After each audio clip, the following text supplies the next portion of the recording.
Prashant Aswani here with JamPlay.com. I'm going to be teaching you my song called Darkness. What you just heard was the A section. There's a little tabla intro that fades in right into the A. Let me go ahead and show you. It's just a couple of chords, but there's a couple of cool ways that you can approach this. So I'm using these kind of upper structure triad type vibes. The root is a D. That's where the bass is playing.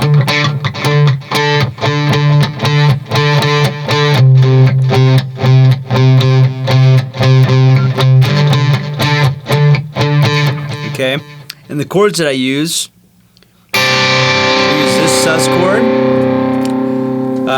with the pinky on the 10th fret, and first finger of the G string is going to be on the 7th fret, and then 8th fret on the B string.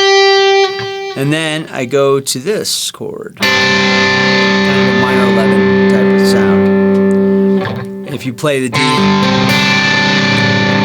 it's a sus.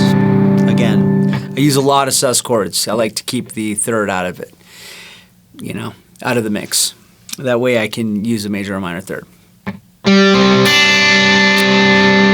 Okay, so there's a couple ways to play it. So this section does repeat a couple of times in the song, obviously, and a couple of, like, I like to have the hybrid, like, pad. I called this the pad because it's, or stab, if you will.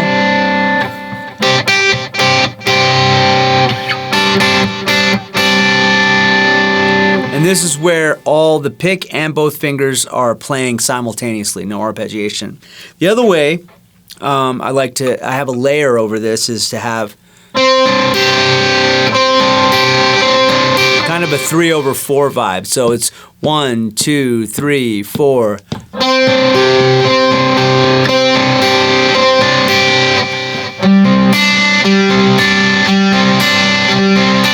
What happens is that it's a pattern of 3 that continues in 16ths, and what that does is that it goes over the downbeat bar line particularly, and creates a movement that occurs in the song. And I use this technique quite a bit, where I take 3 notes of a chord and layer it over. In this case, I'm not starting on the downbeat, I'm starting on the offbeat.